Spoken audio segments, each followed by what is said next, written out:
什么没人同情你这个面相的人？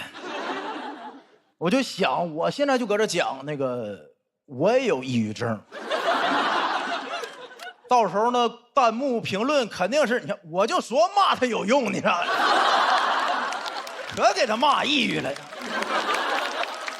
破防了，再来两句。没人同情你这面相人，我就说我原生家庭也不幸福，我妈老打我。观众啊，他妈能打过他？他爸咋不打呢？我去到了那个搞脸的地方，跟那个医生说了我要打瘦脸针。说完之后，那个医生的反应啊，颠覆了我对一个医生严谨务实的认知。他当时看着我的脸，面露难色，说：“你这个脸，光打瘦脸针也解决不了问题啊。人这辈子最怕从医生嘴里听到的话，应该就是。”哎，普通人对着你，你会觉得你有病吧？但是医生对着你，你会觉得我有病吧？尤其是一个搞脸的医生对着你，那基本就是对那颜值打咩了。因为他肯定不会对着刘亦菲的脸，他只会对着他的脸。我是不是也是这2年努力的在观众面前经常出现，才让大家相信我不是一个恶人的？对吧？朋友们，我这一轮就一直在反思这个问题。哎，我这个面相确实太粗糙了。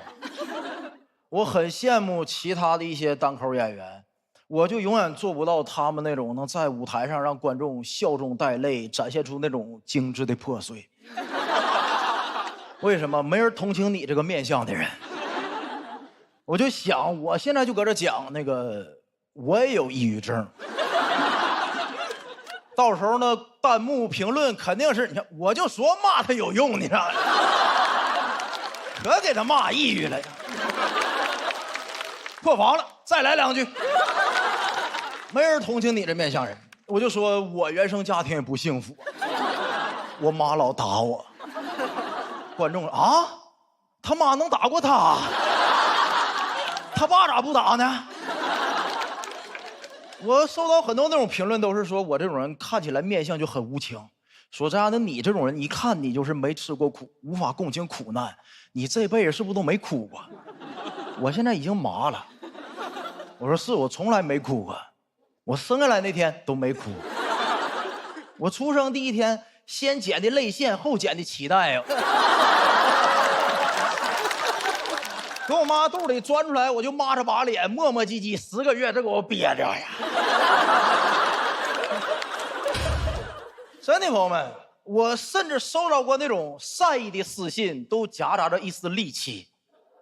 他说：“翟叔叔，不要看那些不好的评价。”原话：“翟叔叔，不要看那些不好的评价，你这种直冲天灵盖的直男味儿真的很治愈我。”看了你的表演之后，我学会了勇敢。我长大也要像你一样，做一个爱骂人的小女孩。我说你翟叔叔是小男孩啊。朋友们，哎，我今天来就想挑战挑战。说实话，我真的想努力改变一下，就是挑战挑战这个播出的这个现在的状态，给我这种面相的人解释解释。啊，瞅大家这反应能看出来，这个挑战很不小啊！朋友们，说实话，说我这种面相人没经历过苦难，无法共情苦难，真的很冤枉。我作为一个东北90后，我负责任跟各位讲，你知道我从小的挨多少打，受多少挫折，才能变现在这么善良吗？我小时候挨打那时候都没有共情这一说，我们小时候没有那个霸凌对象这个词儿啊。没有，谁管你叫霸凌对象？我小时候挨打没打过人家，他不叫你霸凌对象，管你叫完蛋玩啊！我小时候挨打了没打过人家，让我爸知道了，他为了教育好我，还得再打我一遍，一边打你一边教会你人生中第一段绕口令。下回他再打你，就像我这么打你，这么打他，听见没？这就是那个时代。现在很多人说自己是奥德赛时代。我从《水浒传》时代过来的，真的，《水浒传》时代，看过《水浒传》的朋友应该知道，《水浒传》的流氓打人零强零弱，强的他也打，弱的他也打，打强的他有成就感，打弱的他有趣味性，你知道吧？他们打你会给你一个毫无逻辑但是百搭的理由，叫你挺美的。就你叫翟亚宁啊，你挺美的呗。毫无逻辑，就你学习好啊，你挺美的呗。有时候都前后都矛盾，你长这么磕碜，那你挺美的呗。一边打你还一边喊让你美，让你美。打完之后问你还美不？我从小就能共情潘金莲，我就知道美是一种罪过啊，朋友们。哎呦我的真的朋友们，长大之后看那广告我都害怕。那个面膜广告说你本来就很美啊。这就是我那时代经历的。朋友们，我说实话，对于霸凌我真的有话语权。前2天我看了一个关于霸凌的帖子，一边同情一边我很伤心。他说你以为的霸凌是我刚才讲那种黄毛堵你墙角踢你管你要钱，他说真实的霸凌是一堆面相和善的人，然后形成一个小团体孤立你一人，完了嘲笑你。我说句心里话，朋友们，虽然孤立人也不对哈，但我多么希望我小时候经历的是这些真实的霸凌。还孤立你一人，那不是放过我一马吗？我都没看懂啊！一群人形成一个团体，把你孤立起来嘲笑你，这不脱口秀吗？这不是？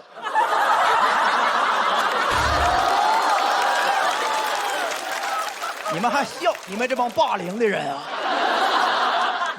这就是我那个时代。没有人因为你挨打了同情你，但你会因为扛过挨打而有人夸你。我经常被夸，翟亚宁你真厉害，被5个人踢自己就站起来了，就这么夸你。如果这也算夸奖，我也夸了很多一轮游选手，我说你真厉害，在台上2-5分钟自己就下去了。这就是那代人情商。而且你知道最讽刺的就是挨打这个人本身他也不因为挨打而感到难受，他会经常也因为自己扛过去挨打很骄傲。我经常跟别人说，这也就打的是我，要你早被打死了。所以朋友们，这就是我那年代的问题，你知道吧？很多男性他就以为那个挨打了之后，挨过苦难之后跨过去了是用来吹嘘的。朋友们，所以我最后我挑战一把，我想说一句我心里话，我特别共情吴京老师，他是为数不多因为苦难挨骂的。我跳过楼，你跳过吗？这是苦难呐！我差点死过，你死过吗？没人共情他，大家对他的态度也出奇的一致，是吧？就你跳个楼，那你挺美的呗。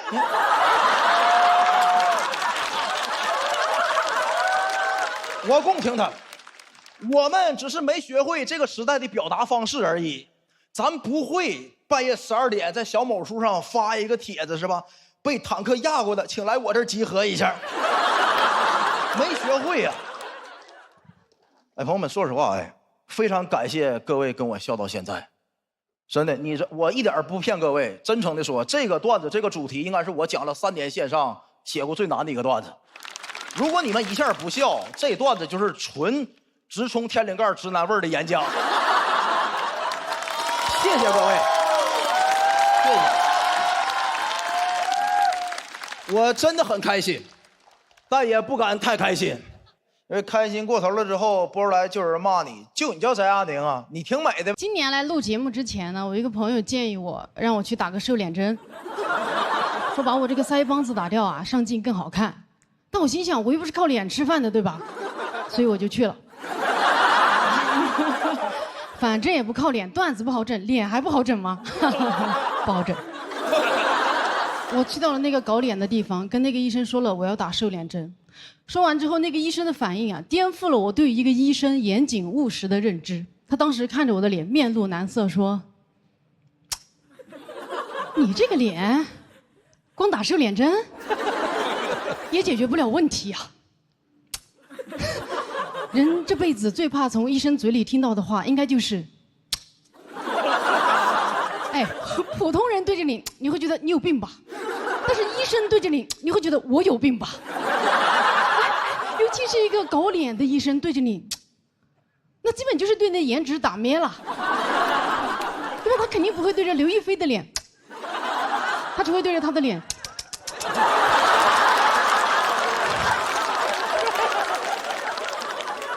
接下来啊，那个医生就开始对着我的脸一顿指点说：“你看，你的两颊本身就比较凹陷，打了瘦脸针，侧面就会更寡。你的颧骨，两颊必须做填充，填充完，山根也得垫，垫了。”山根，那你下巴就太短也。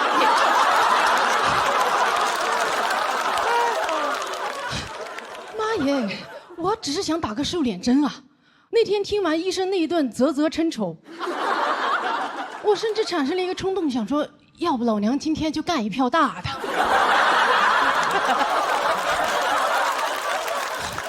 我被这个冲动吓到了，我本来只想缩脸，现在却想换头。这医生他很会搞人心态呀！你看他无中生有的给你的脸创造问题，让你焦虑，让你交费，对吧？他不像人家正规3甲医院医生一样给你大事化小的消解问题。我希望有一天咱们走进这些搞脸的地方的时候，这些搞脸的医生能够拿出人家3甲医院医生那种务实的态度来对我。我走进去说：“医生，我觉得我腮帮子有点大。”医生说：“你看一下，这也不大呀，回去多休息。”少嚼点牛肉干就好了。我说啊，医生，那我鼻子也很扁，需要垫一下吧？医生说，我量一下，不影响呼吸吧？那没事，以后咋扁了再回来垫吧。我说啊，医生，真的不需要整一整吗？可是我觉得我整个人都很丑啊。医生说，丑什么丑啊？外面多少真的丑的人在那等着呢。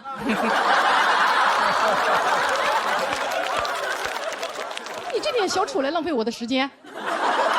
你们现在年轻人就是上网上太多了，胡思乱想，实在不自信，给你开一个美颜滤镜吧。那天在医院啊，我真的是想了很多，我甚至想要作为一个脱口秀演员，我是不是有义务把腮留住？因为现在活跃在屏幕上的这些帅哥美女，都是那种一水的锥子脸，对吧？越来越单一的美，只有我们脱口秀演员还在坚持多元的丑。这份坚持很可贵啊。因为如果人类都去疯狂的磨骨削腮的话，就这么进化下去，总有一天人类就进化的失去自己的腮帮子了，那样人类会变得很脆弱的，因为我们遇到困难都没有办法咬紧牙关了。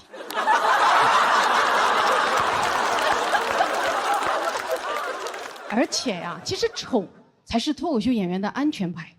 你想，如果我的人设是中国最丑女脱口秀演员，那你们这辈子都不会听到我塌房的八卦。说，哎呦，别看小鹿在台上丑成那个死样，私底下可是国色天香呀。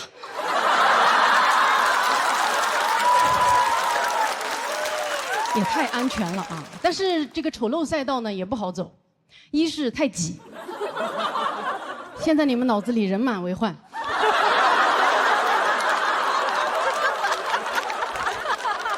二是啊，现在观众很善良，总喜欢夸脱口秀演员长得好看。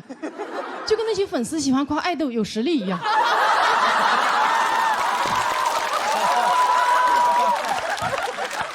有时候我上台也会听到有观众熬出一嗓子“姐姐好美”，哇，我真的是好局促。我心想，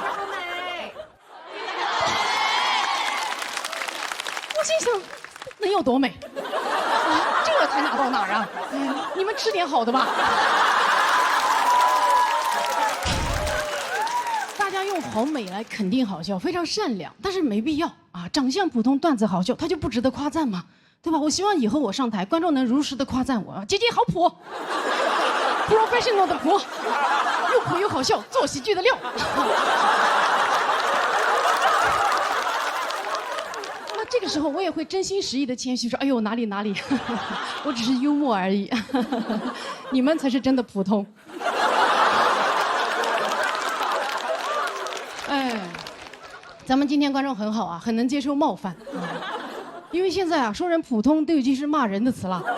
哎，普通怎么了，对吧？这个世界不就是我们普通人的吗？啊，我觉得舞台上应该更多出现普通人的脸，影视文学作品应该更多的去书写普通人的故事。要拍就应该去拍什么小美人鱼、普少女战士、然后大家刷短视频一点开那个电影解说都是注意看，这个女孩叫小普。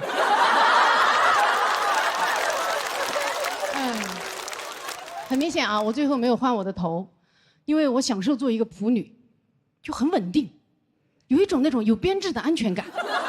我不想再努力了，但是我非常钦佩那些还在为美丽努力的人啊，而这些为美丽努力的人居然被骂什么整容脸、假脸，我觉得太没有天理了。整容脸，那不就是天道酬勤吗？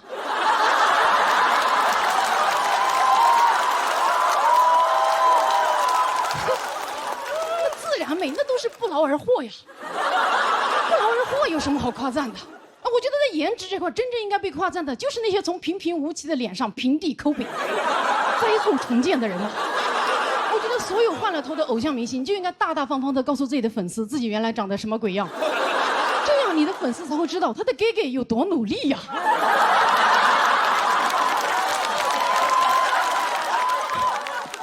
一旦有黑粉来攻击你的时候，你的粉丝就很有底气的亮出 gay 以前的丑照，跟对方对峙说：“你知道我们哥哥多不容易吗？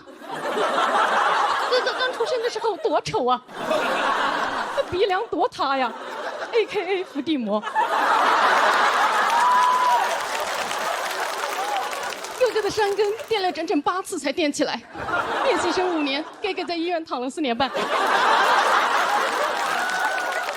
但我们哥哥一直在微笑着面对，哥哥完美微笑背后是什么？是32颗烤瓷牙。烤瓷牙多疼啊！而我们的哥哥在疼的时候，甚至都没有办法咬紧牙关。哎呀，大家别看我这样子哈，其实我小时候也被欺负过。有一次，一个同学没有事情做，把泡泡糖粘我头发上了。你们知道那个东西很难扯的，我扯了很久，扯来凝固了，直接扯成一个机关。然后我就这么哭着回家，扯半天，越扯越气，然后就哭着就回家。然后外公远处看过来，以为跑了一只火鸡回来，然后跟我说：“你在学校里不要跟别人动手啊，就朝他吐口水就好。”第二天到了学校，果不其然，同学又开始追着我打了，把我逼到角落，走投无路。我真的忍无可忍，我当时吐出去那一瞬间，整个世界就安静了，因为当天风很大。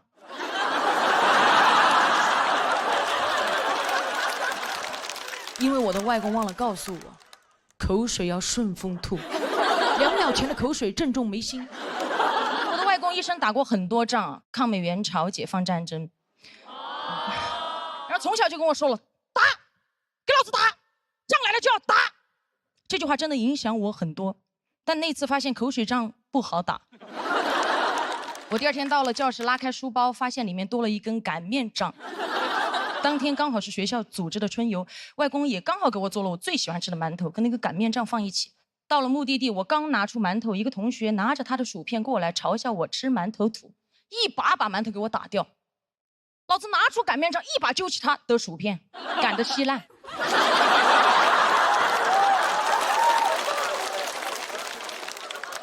他本来想还手，看到我手里的擀面杖，转头开始暴踩我的馒头，直接踩成了一张饼。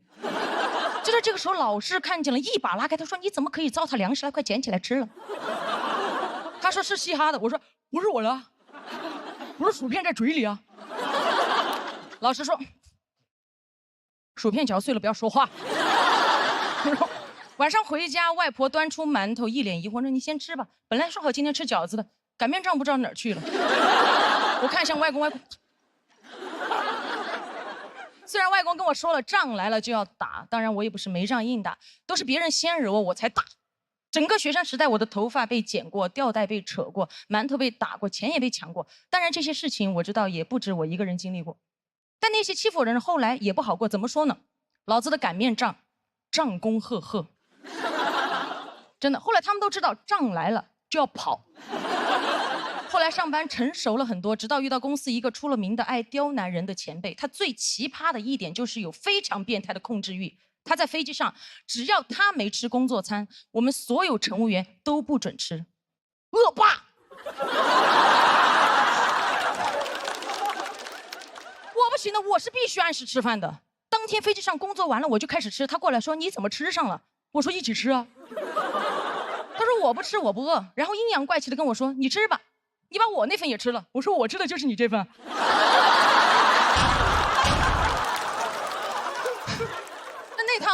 面就一直在挑我的刺。我发咖啡，他说温度不对；我发餐，他说餐冷了；我烤的面包，他说不够硬；我烤硬了，他又说软了。我当时拳头都硬了，我盯着他说：“旅客觉得很好，很满意。”他一把拉过我，恶狠狠地说：“我说什么就是什么。”我说什么？他翻了个白眼，指着我说：“你的平底鞋是公司发的吗？谁允许你穿的？”我说：“我自己。”他说：“你懂规则还是我懂规则？像你这种乘务员，你知不知道我可以处理你？我甚至可以让你不穿鞋飞。”我心想他好矛盾，又给我不穿鞋，又要给我穿小鞋。他到底什么规则？穿搭要显贵，上半身基础，下半身就不基础。疯了，真的。吃了2份饭是有点晕碳啊，真的。那这一次也是我职业生涯耿耿于怀的一次经历。后来我朋友都在问你到底是做了什么让他这么讨厌你，我说做自己。后来还在公司造我的谣，说我在外面讲脱口秀是不务正业。后来越传越离谱，有一次传到我的耳朵里，一个同事甚至都不认识我，过来跟我说：“你知不知道我们公司有个人在外面做嘻哈被抓了？”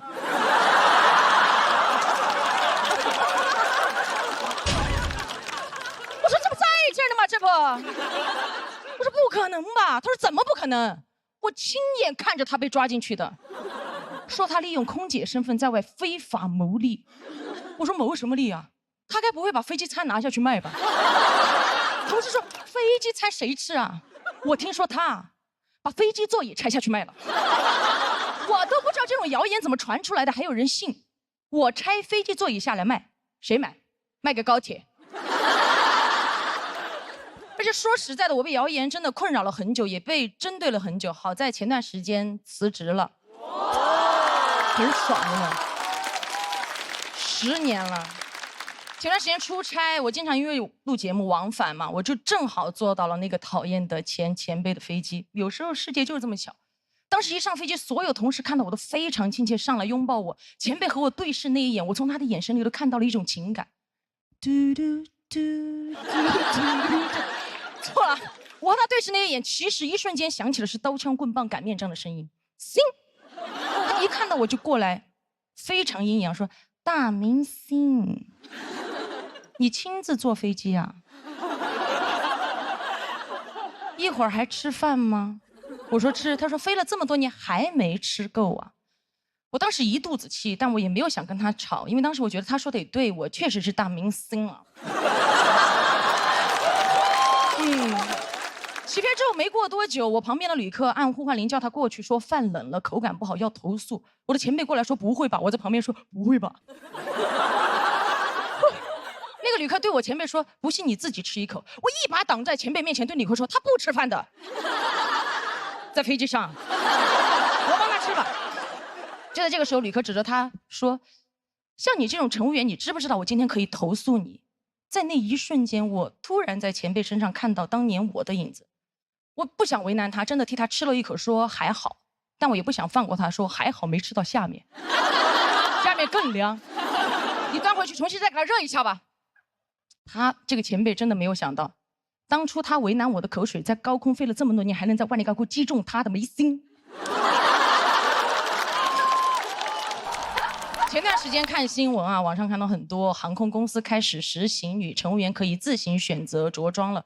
我那个时候看着我的同事妹妹们穿着自己买的平底鞋，相对轻松自在地走在客舱里的时候，我就感觉那一年在飞机上被刁难的自己，在那一刻才彻底的释怀了。就好像当年那个讨厌的前辈在飞机上趾高气扬地问我：“你懂规则吗？”我说：“我当然懂啊，不合理的规则就应该像这碗冷饭一样，端走重新热，热不好这个老子再热，然后热馊了就好了。”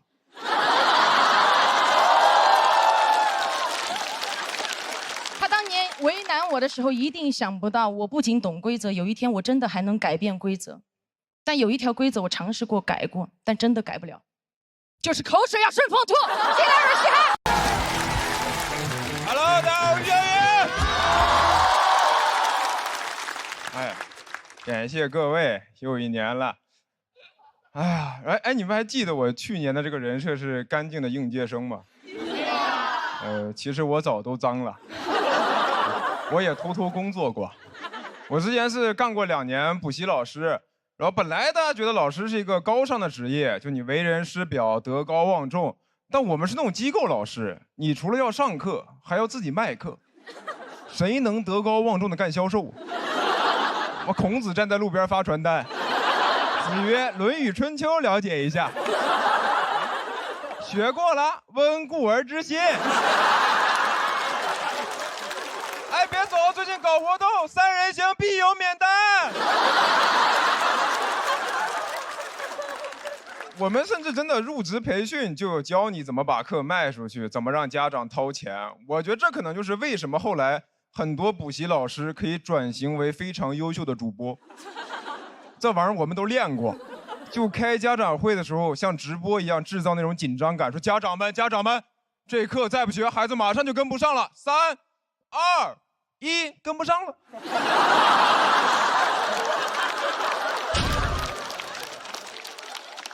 然后我就发现，现在好像人一工作就是要干很多这种脏活。现在好像就没有哪份工作是你只用干本职工作，就你实习就是实习，不用帮忙贴发票；会计就是会计，不用帮忙蹲监狱；讲段就是讲段子，不用帮忙念广子。现在好像就都是一个人，就是一支队伍。我小时候还跟自己说，于小雨，长大以后千万不要做一颗社会的螺丝钉。做什么梦呢？你现在得当各种型号的螺丝钉，还得自己给自己当螺丝刀卷自己。我可以的，我可以的。甚至你就是个锤子，因为一直在钉钉。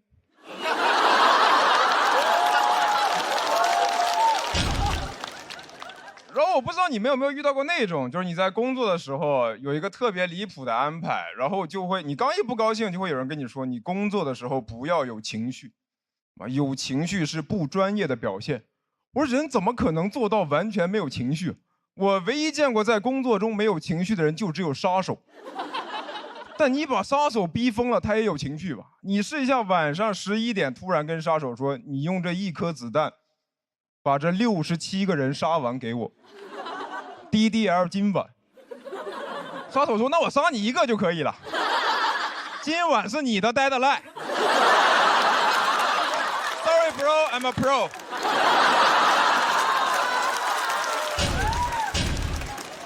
然后你就算把活都干完了，你现在也没有办法安心休息，还有团建这玩意儿。我之前上班团建说准备一起去泡澡，谁会想跟同事一起洗澡啊？领导说一定要全员参加，我当时都想说，我能不能就不去了？我直接把裸照发群里。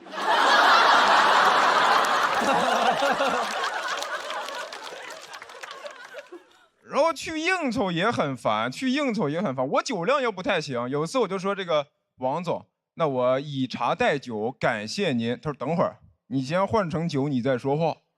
就是我也不是不想喝，主要是我讨好别人是需要保持清醒的。你要让我喝酒，喝完我可就不怕你了。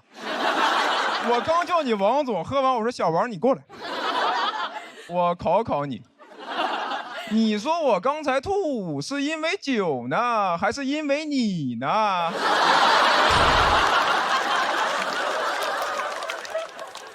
而且大家都说这个喝酒是一种服从性测试，但现在很多人也没有那么怕酒精，不是更怕碳水吗？怎么没有人在饭局上劝饭呢？说你这炒面不吃是不是不给我面子？大家都端着一碗米饭打圈儿。说领导这碗白的我干了，您随意。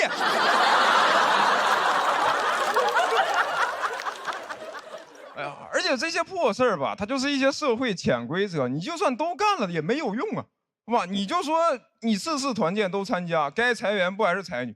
你总不可能裁员的时候领导跳出来说不能裁，一起泡过澡，他有我裸照。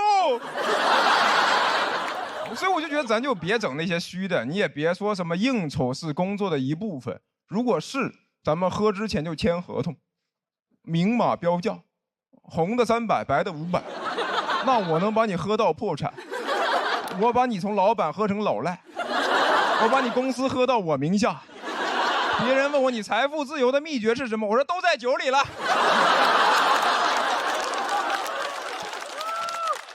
然后我也有那些工作了很多年的朋友，我每次跟他们聊这些事儿，他们就会跟我说啊，于翔宇，你就是刚步入社会，社会化程度比较低，需要进行一些社会化训练。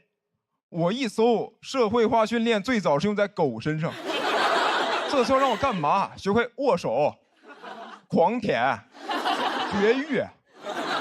那以后谁再问我说你怎么不要孩子，我说我社会化做的比较好。然后我上学那会儿还学了很多什么人是什么，读哲学说人是万物的尺度，人是社会关系的总和。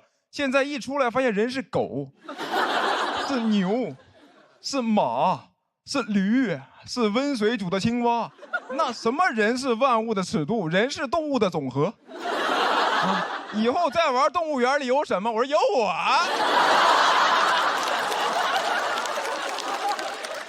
我就感觉现在这人都返祖退化了，那还学什么哲学呀？你把那个进化论倒着看，就是《资本论》。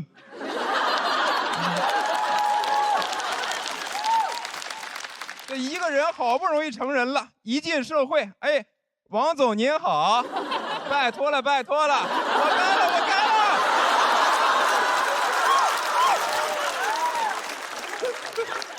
可别再让我退化了，再退化我可就要咬人了。谢谢你们。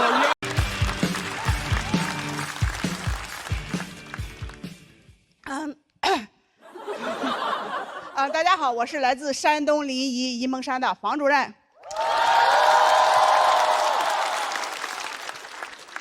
问一下大家啊，大家都有工作吗？有。我也有。适合大妈的工作只有2个啊。脱口秀演员和环卫工人。环卫工那个工作我没保住，你们再不笑，脱口秀演员也要下岗了啊！当脱口秀俱乐部老板邀请我来讲脱口秀，好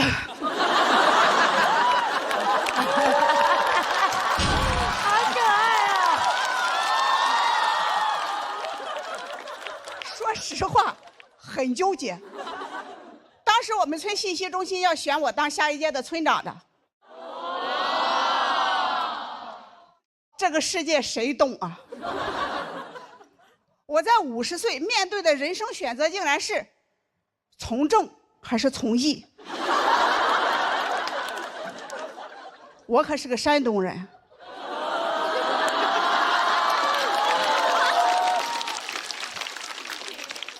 我说我们村长每个月工资2600，俱乐部老板说我每个月给你3000。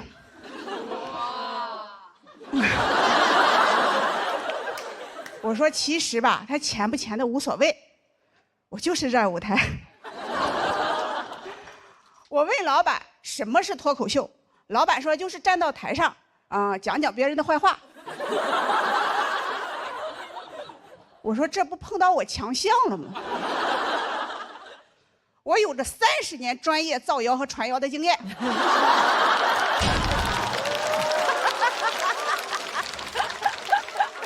全国说脱口秀的，谁能说得过我呀？我的第1场演出就演凉了，把我在村里积攒了50年的自信和骄傲击得粉碎。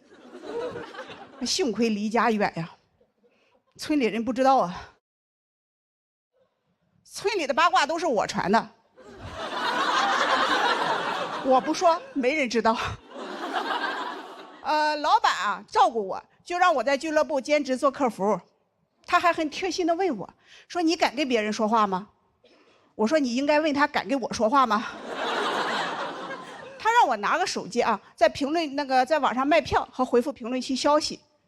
有一天在评论区遇到了一个黑粉的网络喷子，就一下子激起了我的斗志。我说我好久没站在村口跟人对骂了呀。但我忽略了一点就现在的小年轻打字速度太快了。家人们呢？我1分钟才打8个字，我1条骂人的信息没打完，未读信息已经99加了。别说回了，我看我都看不过来。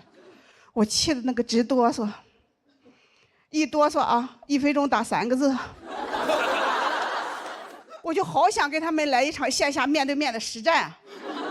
哪怕他们来的人再多，我骂不过，我还能往地上一躺。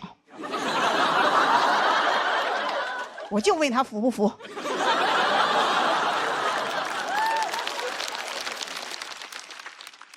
我一连回怼了好几天，第一天50人，第2天100，第3天200，是我的血压。我感觉我一个人在对战整个互联网，这互联网环境它也太差了，还有我们村头好。我问老板还有别的岗位吗？老板说接电话。我说这不又回到我强项了吗？上岗的第1天就被投诉了，说我态度不好。我说我哪态度不好了？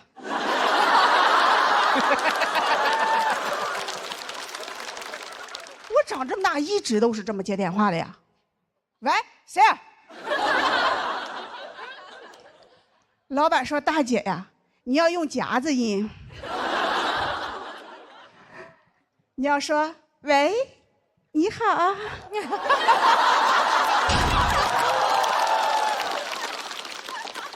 对方打过电话来说这里是脱口秀剧场吗？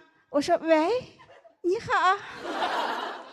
对方说我要买票，我说喂，你好啊。又把我投诉了，说我恶心。老板说大姐呀，你继续说下一句啊。我说老板，下一句我夹不住了呀。大城市太难混了，都说当代年轻人吃不了苦，那当代老年人他也吃不了呀。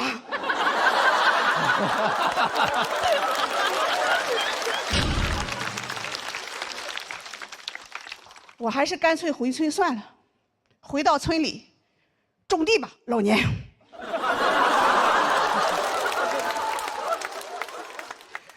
直到有一天啊，我信息中心的朋友给我打电话，我拿起手机来就说：“喂，你好。”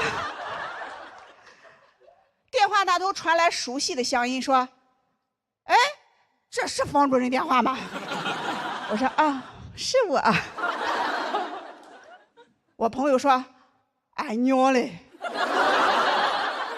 这城里人他就是不一样了哈。”我说：“你不懂。”在大城市工作说话他就这样。我朋友说你在城里天天干啥呢？我说我就是接电话回消息。我朋友说你1个月挣多少钱呀？我当时脑子里的第一个想法是啊，原来问一个在城里打工的人1个月挣多少钱这么招人烦。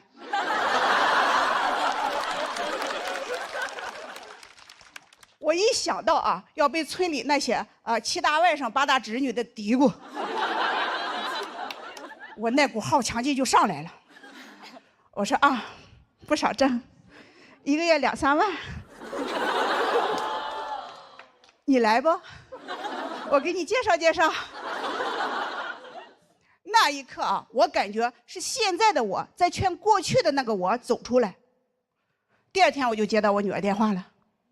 我女儿说：“妈，你到底在哪呢？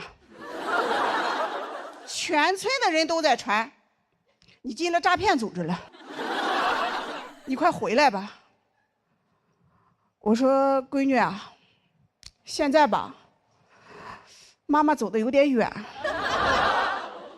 已经走到比赛的第3轮了。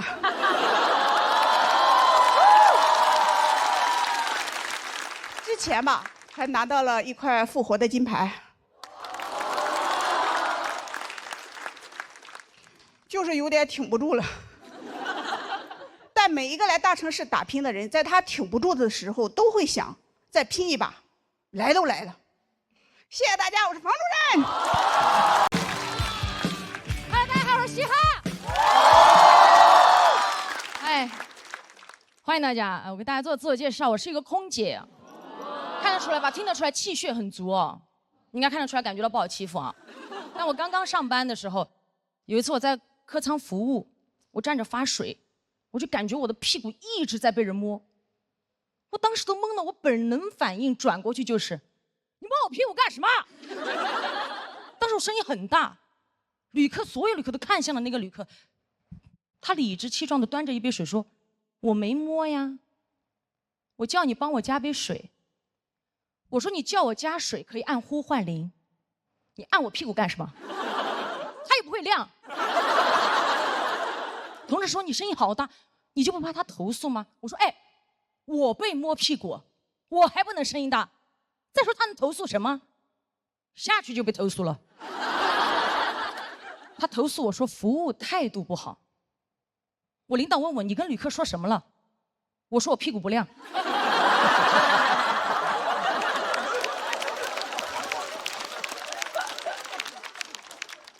领导说你怎么能这么跟旅客说？我说就是不亮啊，你的会亮吗？给我看一下。经常遇到这类的事情。还有一次，我的一个小同事，一个小妹妹，在客舱工作的时候被一个旅客要电话，旅客说你不给我话，我就投诉你。我想办法能要到你的电话，非常害怕，走到后厨房问我姐怎么办。我说我跟你一起去。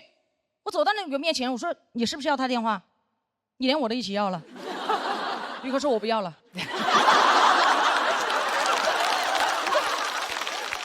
我说你为什么不要？他说我就是不想要了。我说嘿，电话只想要一个了。刚刚发饭的时候，餐都要2盒。但这句话我没说啊，我怕被投诉嘛。后来下去还是被投诉了，他投诉我非要给他电话。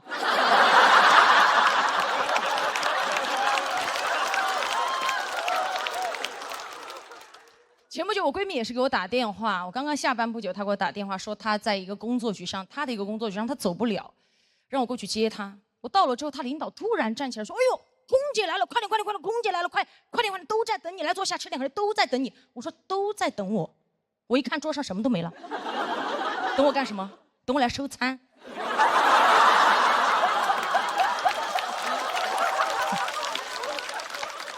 我刚刚下班又要上班，刚坐下，他领导就递了一杯酒在我面前。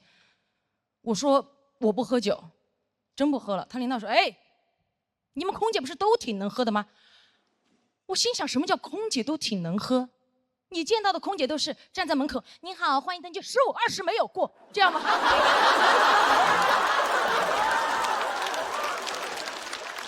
没有吧？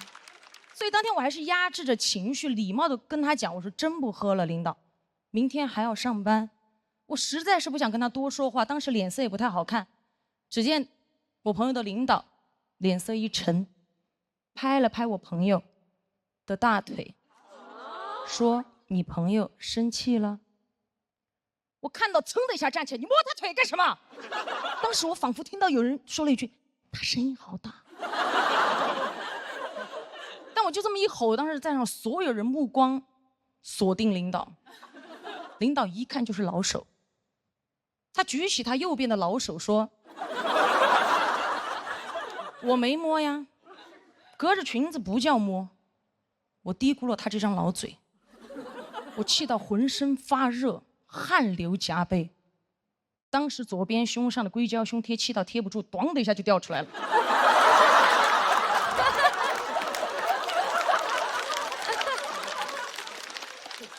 我捡起来想贴回去，突然看到有一只蚊子飞到了领导脸上。应该有一只蚊子。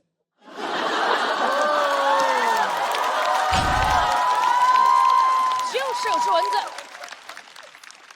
我抓着我的胸贴一啪甩在他脸上，唰一声巨大声，当时领导都懵了，他说：“你打我干嘛？”我说：“没打呀，隔着胸贴不叫打呀。”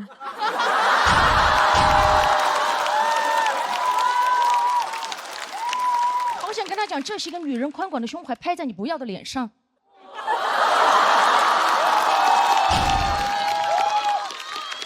手收回来的时候，胸贴依旧在他脸上，显得他脸皮更厚了。他当时什么话也没说，只是默默地摘脸上的胸贴，一边摘一边看着我闺蜜说：“你朋友挺有种的。”你看，他连这句话都不敢对着我说，因为他知道我真有。而且他但凡有点常识哦，他就知道这不是我全部的实力，因为我还有一个胸贴。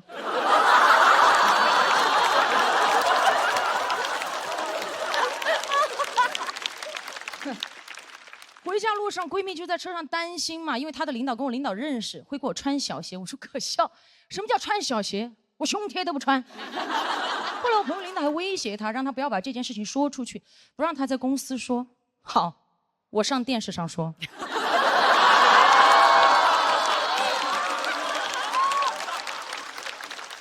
说出来是我该做的事儿，又如何是他该想的事儿？领导还跟我朋友说退一步海阔天空，哎，我不退他也阔也空啊！凭什么要求我们心胸宽广，他怎么不注意自己的言行？哎，我们坦坦荡荡的胸怀都需要遮遮掩掩，他猥琐的大脑凭什么堂而皇之的带出来？我觉得不公平，我建议他出门带脑罩。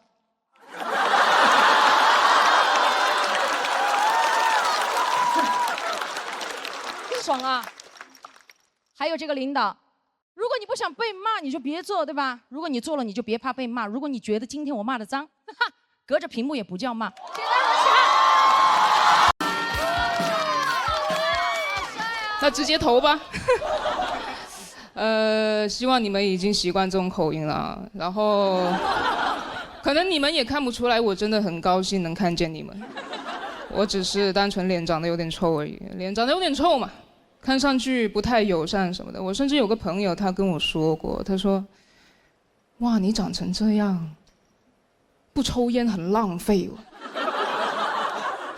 我是怎么知道自己脸真的有点太臭？就是我居然可以让一个陌生人帮我穿鞋，当时是在溜冰场，我不会穿那个溜冰鞋，我让一个游客帮我穿的，我不知道他是游客，直到。他帮我穿完之后，他抬起头跟我说：“那我现在可以溜了吗？”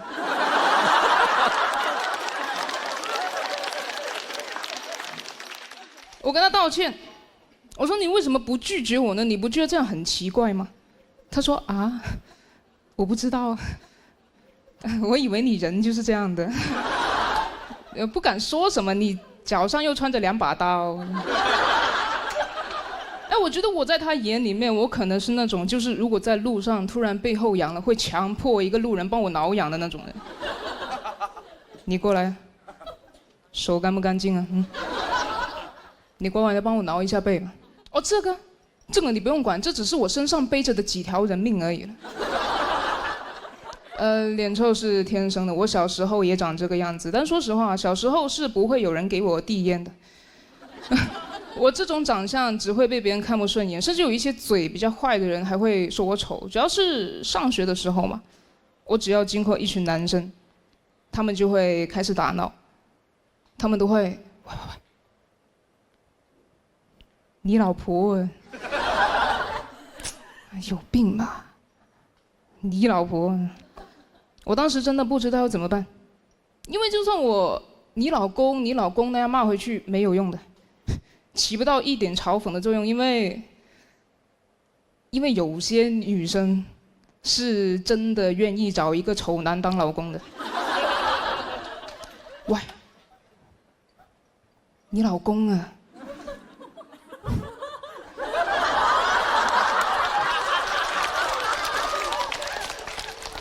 对呀，哎呀，他人很好的。但长大之后情况就好很多了，没有人说我丑了吧？有时候也会被夸了，就是从小一直被说丑，到现在长相才被接受。哎，难怪说颜值就是正义，因为正义总在迟到。有时候我发一些演出照在网上，会有网友在下面评论说：“姐姐杀我，背上又多了几条人命。”我朋友跟我说。他说：“哎，你这不是丑啊，你这种叫做长得有高级感。就是如果你在农村的话，肯定还是丑的。在大城市，大家会觉得你很酷。你到了什么米兰那种地方，大受追捧。我没有去过米兰，但我去过农村，很准。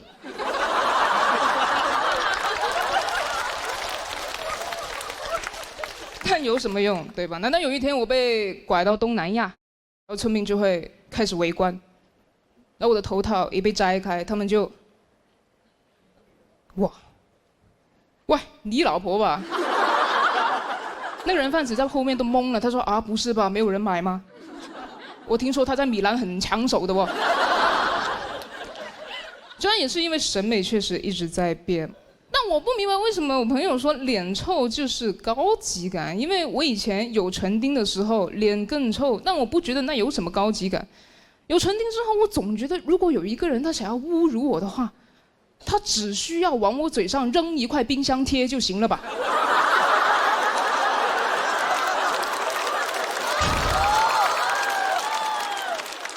所以其实我对于长相上面的称赞还是有点警惕，就好像唐朝是以肥为美的，对吧？但瘦的人可能就很可怜。就其实唐朝一开始真的是以瘦为美的，我甚至觉得杨贵妃其实没那么喜欢吃荔枝，她只是以肥为美之后，她想尽办法快速增肥，然后刚好听说岭那边有一批货很猛。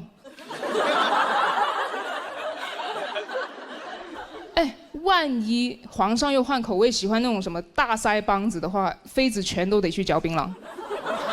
整个后宫都是方块脸，皇上一推开后宫的门，哇，来了，我的世界。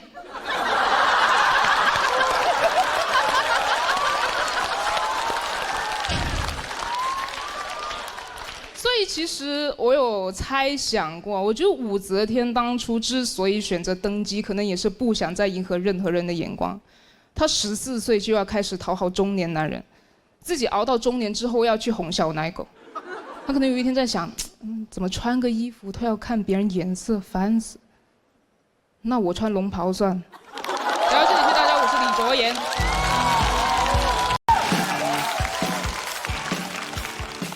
Hello， 大家好，我叫黄妍锦，我今年26了，还没有谈过恋爱。我之前跟朋友说的时候，他说快拉倒吧，我看你长得像离过婚的。也有一些人追我，但是追我的人岁数都比我大，30多岁，比我大30多岁，是不是挺荒谬的？我之前有个朋友跟我说，黄妍锦，我感觉你长得特别招老富翁的喜欢。现在好了，富不富我不知道，老翁是全送我这儿来了。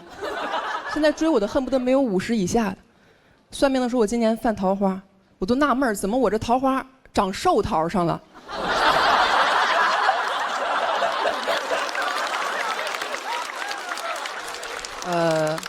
最近有一个男生应该是对我有意思啊，比较年轻，52，我都觉得他有点幼稚。他是我的一个领导，不会半夜3点翻到我2年之前的一条朋友圈。给我点了个赞。我说老年人是较少哈。我是个很爱发朋友圈的人，我算了一下，2年来我发了2000来条朋友圈。半夜翻我2000条朋友圈，拿我朋友圈当读者看了。而且我是不知道你们朋友圈别人都会分享一些什么内容，我朋友圈分享的东西很简单，全是我对一些事儿的想法，我对一些事儿的观点。我发现这个老头大半夜不睡觉。翻了我2000多条观点，就赞同我1条。我都觉得他那条不是赞同，他在那留了个书签儿，说今天就读到这里吧。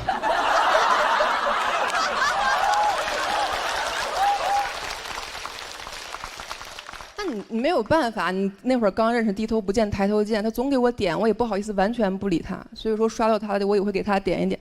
问题是，他给我点的全是我2年之前的朋友圈，没人发现。我给他点的都是他最近的朋友圈。现在所有同事都在传，我要追他。在他朋友圈里面只有一种赞，我是不怎么敢点的。他会分享他自己的健身视频，还会喊我一起健身。他喊我的时候，我在想，我说和你健身，哪个公园哪棵树啊？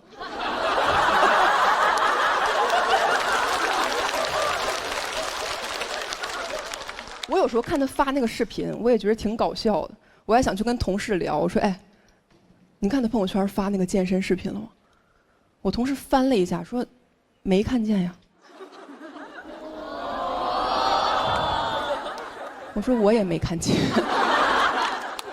他会对我的穿着打扮提出他自己的建议。有一天跟我说：“小黄，你平时这个妆化的太重了，男生不喜欢你这种类型，没有安全感，看不住，看不住。什么人的择偶标准是能看住啊？啊，别人想找个好看的，他想找个好看的。而且我说心里话，也没有必要看着我。按照岁数来说，我感觉他更容易走丢。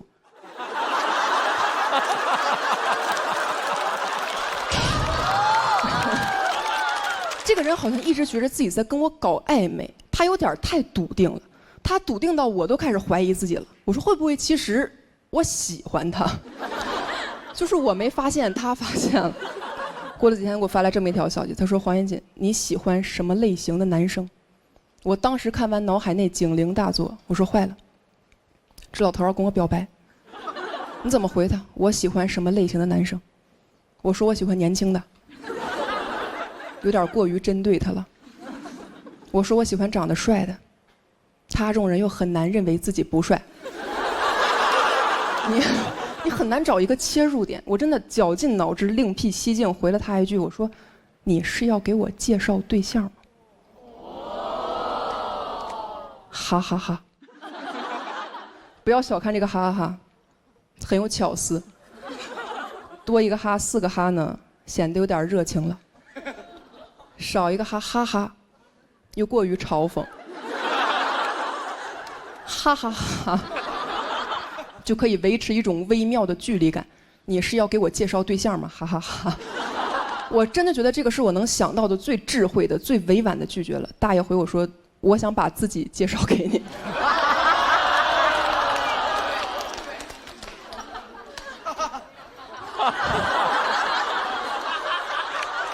我回他176个哈，176个哈就能把这句话顶到我看不见的地方。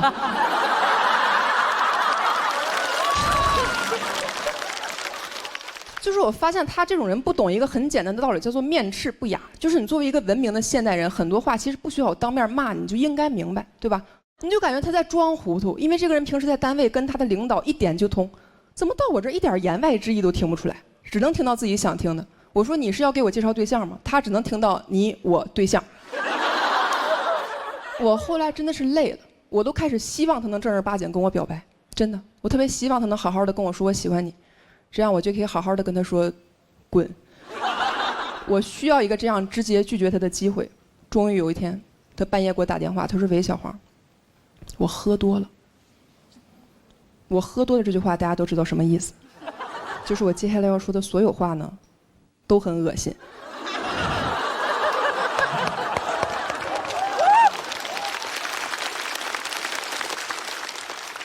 他说喝多了，我就喝多了跟你说啊，我觉得你长得挺好看的，以后我老婆要是能长成你这样，我说你看不住。讲这儿吧，先。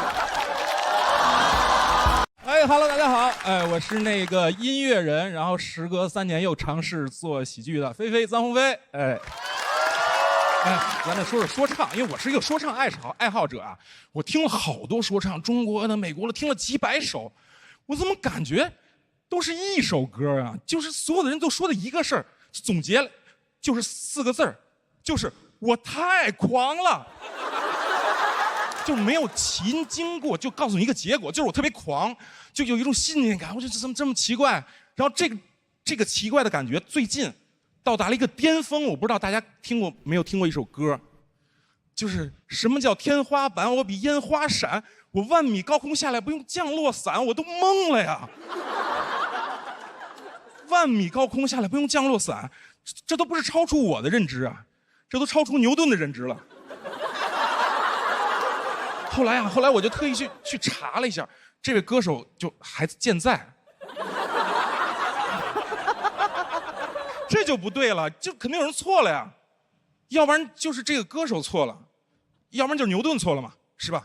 那肯定是牛顿错了，因为说唱歌手都 real 嘛。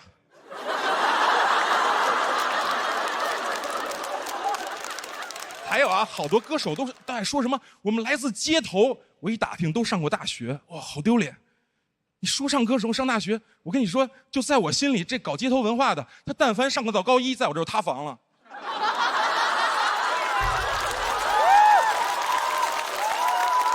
哎呀，终于热起来了，谢谢大家，谢谢大家。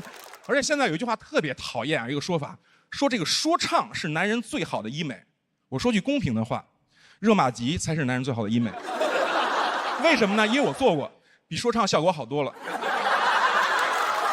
哎，大家可能看不出来啊，我不光做了热玛吉，我还做过超声刀、超声炮、腹突拿4D 打了下颚线、瘦脸针，然后做了眼袋、填了泪沟、脖子上打了颈纹。为什么做了这么多项目还长成这样呢？这就不是咱们今天讨论的问题了。后来呢，我还因为做热玛吉上了热搜，然后呢，好多那个热玛吉的医院就在那个热搜底下打广告，他们怎么说的？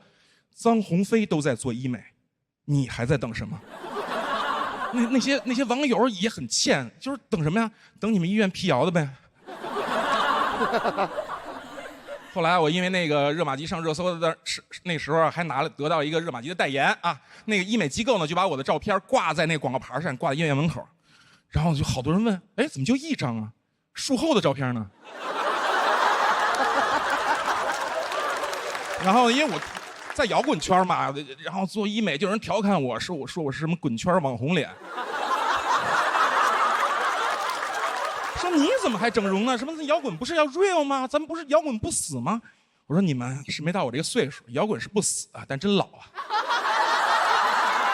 谢谢大家。